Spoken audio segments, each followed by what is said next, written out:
오늘 우리에게 주시는 하나님의 말씀은 열왕기하 5장 20절로 27절 말씀입니다. 구약성경 열왕기하 5장 20절로 27절 말씀입니다. 이 계시의 말씀을 봉독할 때 다 함께 살아계신 하나님의 음성을 들을 수 있기를 바랍니다. 하나님의 사람 엘리사의 사환 게하시가 스스로 이르되 내 주인이 이 아람 사람 나아만에게 면하여 주고 그가 가지고 온 것을 그의 손에서 받지 아니하였도다. 여호와께서 살아계심을 두고 맹세하노니 내가 그를 쫓아가서 무엇이든지 그에게서 받으리라 하고 나아만의 뒤를 쫓아가니 나아만이 자기 뒤에 달려옴을 보고 수르에서 내려 맞이하여 이르되 평안이냐 하니 그가 이르되 평안하나이다. 우리 주인께서 나를 보내시며 말씀하시기를 지금 선지자의 제자 중에 두 청년이 에브라임 산지에서부터 내게로 왔으니 청하건대 당신은 그들에게 은 1달란트와 옷 2벌을 주라 하시더이다. 나아만이 이르되 바라건대 2달란트를 받으라 하고 그를 강권하여 은 2달란트를 두 전대에 넣어 매고 옷 2벌을 아울러 두 사람에게 지우매 그들이 게하시 앞에서 지고 가니라. 언덕에 이르러서는 게하시가 그 물건을 두 사환의 손에서 받아 집에 감추고 그들을 보내 가게 한 후 들어가 그의 주인 앞에 서니 엘리사가 이르되 게하시야 내가 어디에서 오느냐 하니 대답하되 당신의 종이 아무데도 가지 아니하였나이다 하니라. 엘리사가 이르되 한 사람이 수레에서 내려 너를 맞이할 때에 내 마음이 함께 가지 아니하였느냐. 지금이 어찌 은을 받으며 옷을 받으며 감람원이나 포도원이나 양이나 소나 남종이나 여종을 받을 때이냐.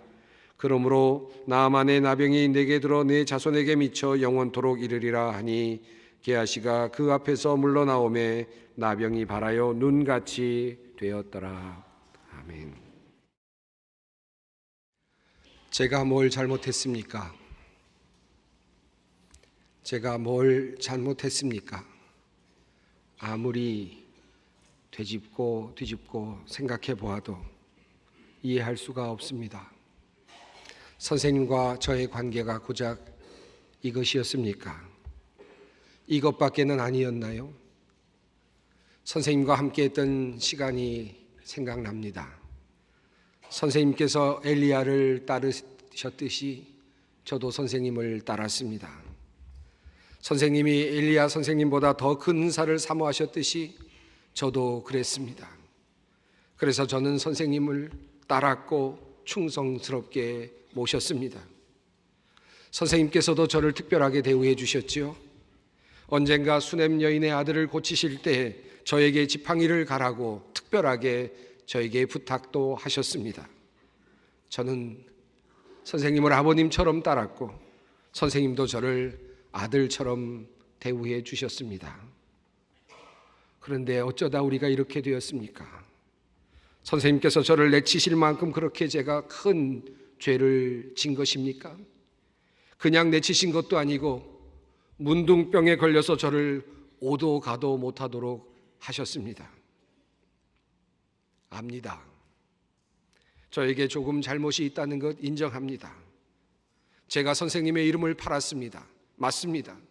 선생님의 이름을 팔아서 나아만 장군으로부터 옷 2벌과 은 2달란트를 받아왔습니다. 그런데요, 그것이 그렇게도 잘못입니까?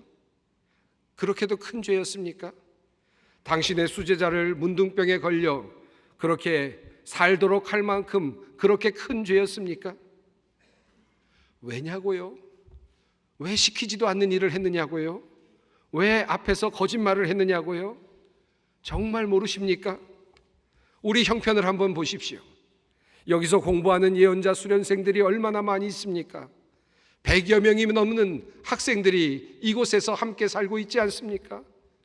그들이 얼마나 배고프게 살고 있는지, 얼마나 고생하며 살고 있는지 선생님은 모르십니까? 그런데 왜 선생님은 당연히 받아도 되는 그 예물을 받지 않으셨습니까? 그래서 제가 나만 장군에게 나아갔습니다. 선생님께서 못하시겠다면 저라도 악역을 감당해야지요. 그래서 갔습니다. 그렇다고 제가 그렇게 양심 없는 짓을 했습니까? 선생님의 이름을 팔기는 했습니다. 하지만 저는 그에게 많은 것을 달라고 하지 않았습니다. 저는 나아만 장군에게 이제 새로운 수련생을 위해서 옷 2벌과 그리고 은 1달란트를 달라고 말했을 뿐입니다. 그런데 제가 뭘 그렇게도 잘못한 것입니까? 제가 저의 이익을 구하기 위해서 그런 일을 하였습니까? 제가 저의 입을 옷을 구했습니까? 제가 은 1달란트를 달라고 하자 나아만 장군이 저에게 억지로 1달란트를 더 주려고 하였습니다. 그리고 그의 부하 2사람을 시켜서 저의 집까지 그것을 가져다 주었습니다. 저는 1달란트만 요구했는데 그가 1달란트를 더 주었을 뿐입니다. 그래서 2달란트가 되었을 뿐입니다. 그리고 나아만 장군도 그렇습니다. 은혜를 입었으면 살해를 하는 것이 당연한 것 아닙니까? 그는 이미 나병에 나으면 살해를 하려고 많은 예물을 준비해 왔던 사람입니다. 그런 그가 엄청난 은혜를 입고서 아무것도 하지 않고 돌아간다면 얼마나 미안하겠습니까? 그것이라도 내어서 마음을 편하게 해주는 것이 뭐 그렇게 나쁘다는 말씀입니까? 그리고 우리는 우리대로 그 돈으로 수련생들이 먹을 것과 쓸 물건을 마련할 수 있지 않습니까? 은 2달란트 정도면 한동안 우리 수련생들이 편하게 먹고 그리고 마실 수 있는 재물입니다. 그런데도 제가 잘못한 것입니까? 저는 처음에 선생님께서 저를 문둥병에 걸리도록 하셨을 때에 다른 훈련생들에게 일침을 주시려는 하나의 의도가 아닐까 생각했습니다. 곧 고쳐주시겠지 생각했습니다. 그런데 선생님은 저를 그냥 내버려 두셨습니다. 평생 동안 문둥병으로 살게 하셨습니다. 대대로 가문을 이어서 그렇게 저주를 내리셨습니다. 어찌 그렇게 하실 수 있단 말씀입니까? 어찌 그 잘못 하나로 저를 이 지경으로 만들 수 있단 말씀입니까?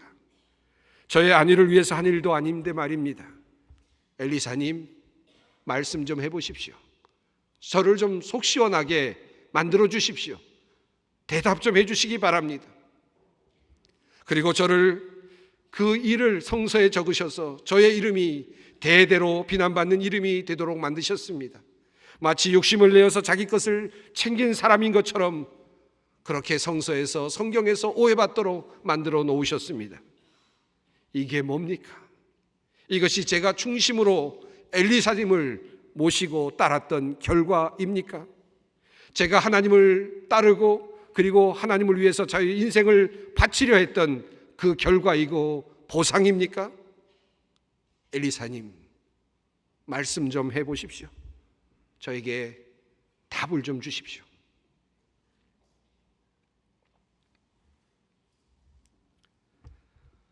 사랑하는 여러분, 만약 제가 게하시라면 아마도 이렇게 항의했을 것입니다. 어쩌면 이보다 더 극렬하게 저항했을 것입니다. 자신의 수련생들이 굶고 있는지 어떻게 살고 있는지도 잘 모르면서 나아만 장군이 주는 선물 그거 받지 않으면 다입니까? 엘리사 자신도 제대로 먹을 것이 없으면서 그것을 너무나도 잘 알고 있으면서 모처럼 온 그 기회를 그렇게 날려버려도 되는 것입니까? 언제 또 그런 기회가 올 수 있단 말입니까? 재물을 훔쳐오는 것도 아니지 않습니까? 정당한 대가를 받는 것 아닙니까? 그런데 왜 그런 거절을 한다는 말입니까? 그러면 게하시처럼 그렇게 수련생들의 생활을 책임져가며 그들을 위해서 일하고 있는 많은 다른 사람들은 어떤 일을 해야 한다는 말씀입니까? 저는 아무리 보아도 게하시가 그렇게 큰 잘못을 한 것 같지 않습니다. 도대체 무엇이 잘못됐다는 말씀입니까? 큰 것을 취했다면 모르겠습니다. 어마어마한 대가를 요구했다면 모르겠습니다. 자기를 위해서 달라 그랬다면 또 모르겠습니다. 현대말로 부정이니 착복이니 하는 말로 비난할 수 있겠지만 그것도 아니지 않습니까? 그가 그 돈을 가지고 도망을 갔다면 또 모르겠습니다. 나만 살겠다고, 나만 잘 살겠다고 다른 곳으로 갔다면 또 모르겠습니다. 가다가 붙잡혀 왔다면 또 모르겠습니다. 그는 그것을 가지고 자신의 그 수련생들이 있는 바로 그 장소로 돌아오지 않았습니까? 받은 것을 들고 돌아왔다는 뜻은 수련생들을 위해서 그 돈과 물건을 사용할 의사가 있었다고 보아야 하지 않겠습니까? 그가 나아만 장군을 만나러 갈 때도, 그 결단을 할 때 그 모습을 보아도 그는 수련생들을 위하고 그리고 무엇인가를 받아오려는 그런 마음이 있었다고 보여집니다. 그리고 오늘날 교회를 보아도 마찬가지입니다. 요즘 신유의 은사가 있다고 하는 교회나 기도원에서 그 정도 요구하지 않는 교회가 있습니까? 물론 일부 몰지각한 곳을 말하는 것입니다. 그래서 그런지 저는 여전히 게하시를 변호하고 싶습니다. 하나님의 일을 하면서 조금 받은 게하시가 잘못이라면 오늘날의 현대의 목회자들 그리고 하나님의 이름으로 대가를 요구하는 기도원들과 교회 단체들은 모두 더한 잘못을 저지르고 있는 것은 아니겠습니까? 그런데 왜 게하시만 그렇게 당해야만 합니까? 임직을 할 때 돈을 내야 한다는 교회들도 있던데, 돈을 써야만 장로도 되고 권사도 되는 그런 교회도 있다는데, 신방을 받으려면 돈을 내야 한다는 그런 교회들도 있다는데, 심지어 물을 파는 교회도 있답니다.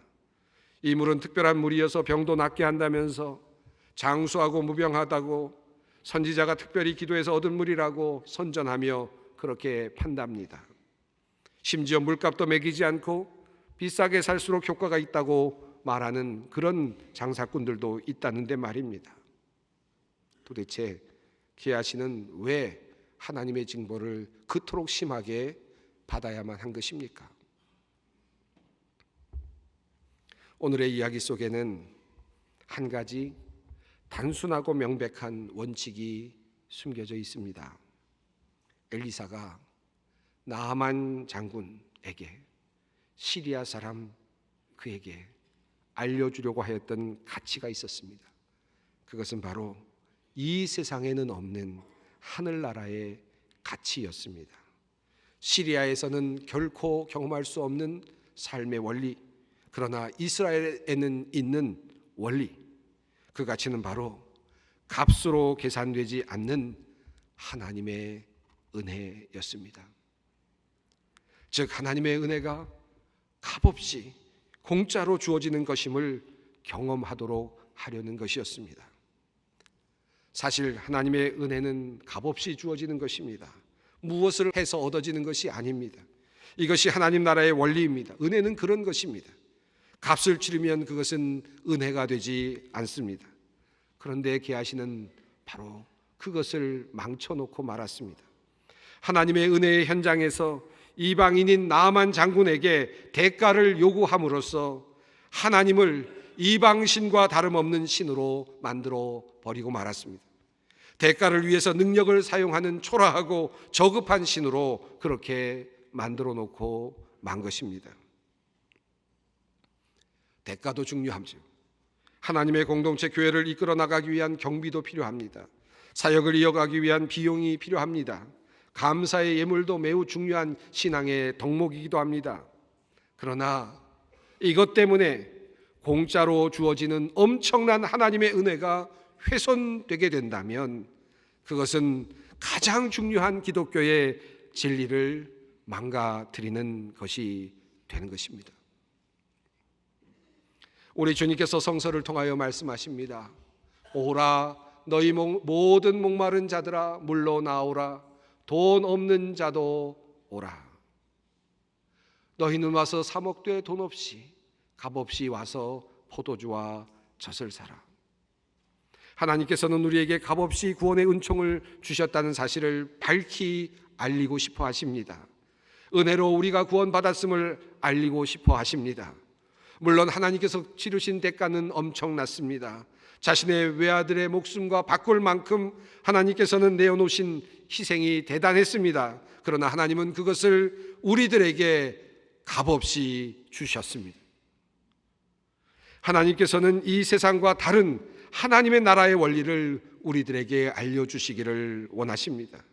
그런데 그만 게하시 바로 그 때문에 그 나만에게 알려주시고자 하셨던 하나님의 모습이 훼손되고 만 것입니다. 게하시의 실수였습니다. 하나님의 모습을 왜곡시킨 죄, 이것이 바로 게하시의 죄입니다.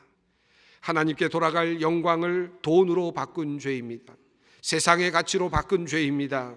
그토록 하나님께서 참지 못하시고 벌로서 다스리신 게하시의 잘못입니다. 오늘날 현대 교회를 바라보면서 얼마나 많은 곳에서 게하시의 실수가 반복되고 있는지 정말로 안타깝기 그지없습니다. 왜 값없이 주시는 하나님의 은혜에 값을 달아 지불하라고 말하는 것입니까?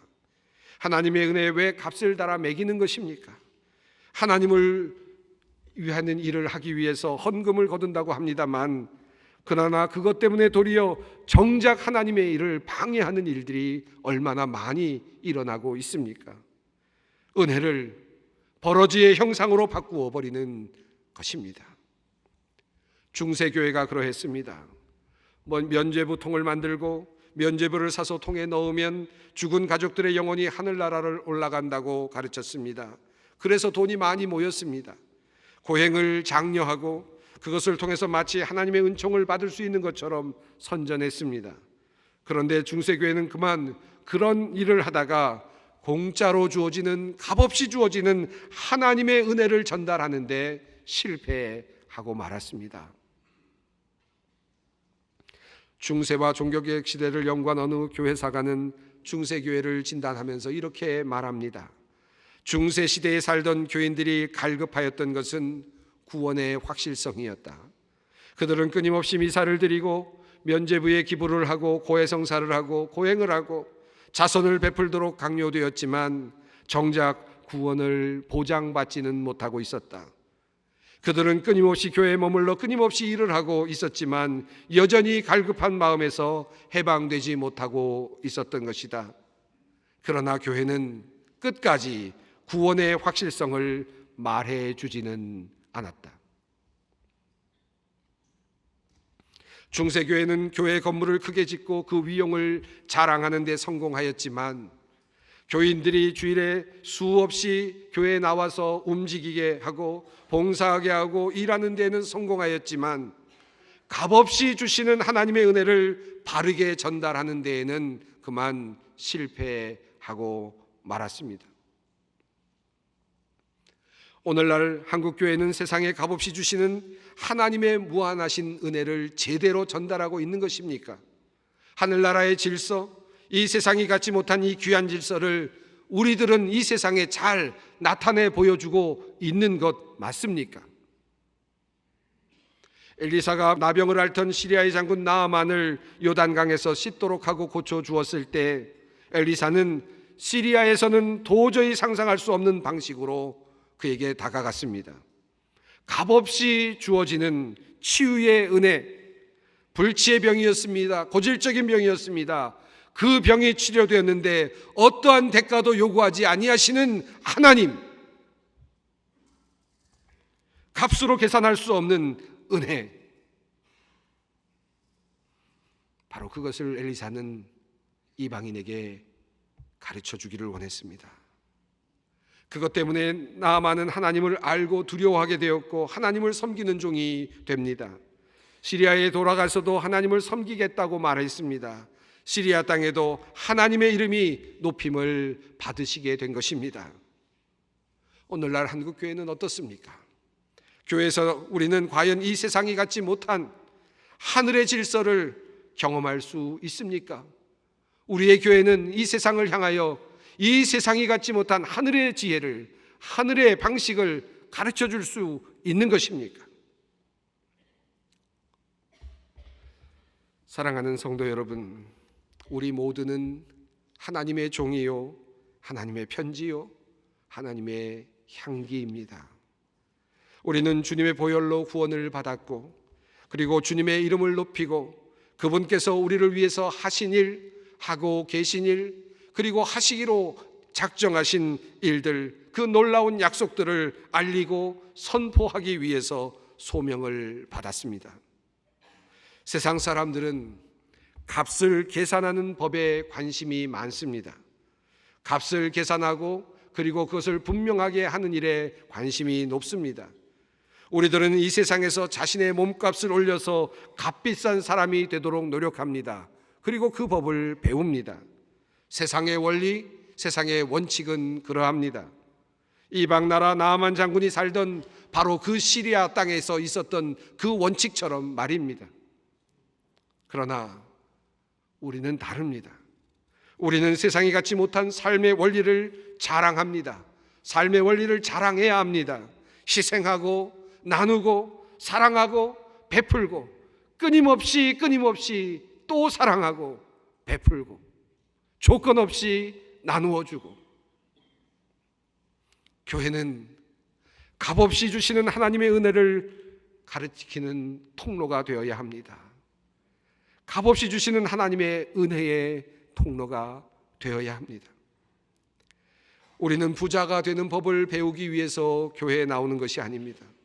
성도의 직무는 우리 교회를 세상에서 제일 큰 교회, 가장 큰 영향력이 있는 교회로 키우는 데 있는 것이 아닙니다.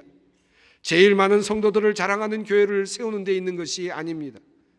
이것저것 선교도 하고 봉사도 하고 영향력 있는 공동체를 세워가는 데 있는 것 또한 아닙니다. 주님의 값없이 주시는 그 은혜를 증거하기 위해서, 널리 알리기 위해서 교회가 있는 것입니다. 그리스도의 공동체가 있는 것입니다. 그리고 주님의 자녀인 우리가 있는 것입니다. 그러므로 성도는 값없이 주시는 하나님의 사랑을 전하는 연습을 해야만 합니다. 조건 없는 봉사, 대가 없는 섬김을 연습해야만 합니다.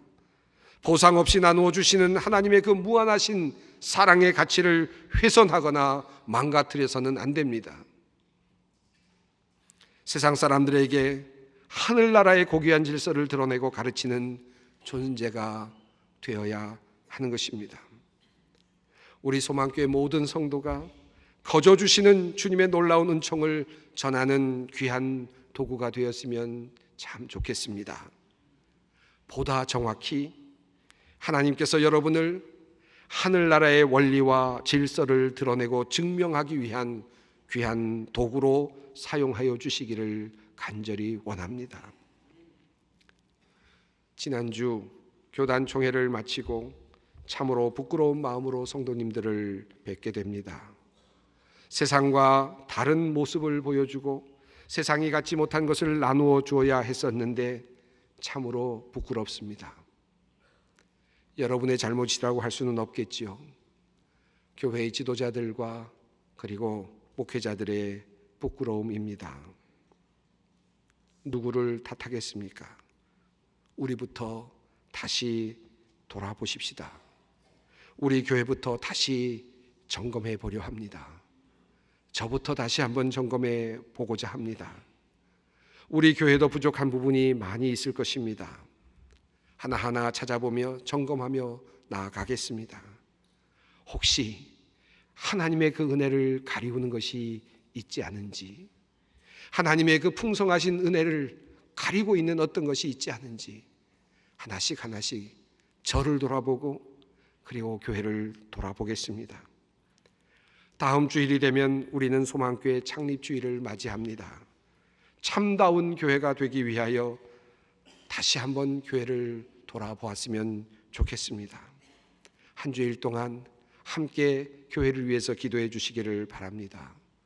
사랑하는 성도 여러분, 여러분께 부탁을 드립니다.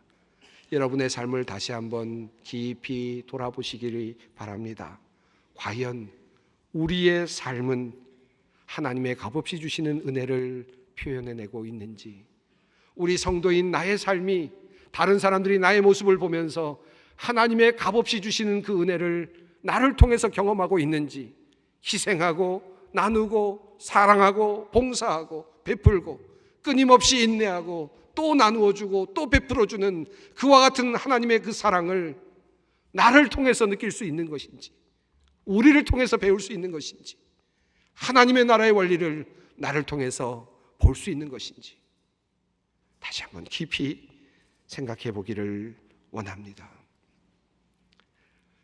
저는 이런 날 우리가 회개를 해야 한다 생각합니다. 하나님의 나라, 하나님의 그 나라의 법을 드러내지 못한 우리의 죄악과 부족함을 돌아봅니다. 값없이 주시는 하나님의 은혜가 분명하게 전달되는 모습으로 다시 변화되기를 원합니다. 함께 해주십시오. 저도 가겠습니다. 여러분도 함께 주님의 은혜를 사모하며 거룩하고 아름답고 그리고 흠이 없는 교회, 하나님의 은혜를 분명하게 드러내는 그 교회가 되기 위하여 함께 노력해 가십시다. 기도하겠습니다. 죽을 수밖에 없는 죄인을 십자가의 공로로 깨끗게 하시고 주님의 영광스러운 나라를 선물로 주신 하나님 감사합니다.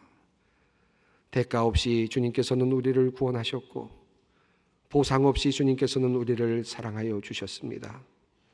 오직 하나님께서 원하시는 일은 대가 없이 주신 이 하나님의 사랑을 세상에 전하는 일인데 그마저 우리는 제대로 하지 못하고 말았습니다. 값없이 주신 은총의 가격을 매달고 거저 주신 은총의 은혜의 값을 세어받으며 하나님 나라의 질서와 법을 왜곡시키고 하나님의 이름을 팔아 우리의 안위를 추구하였습니다. 주님 용서하여 주시옵소서. 이 시간 또다시 주님께서 값없이 주시는 용서함을 얻게 하여 주시옵소서.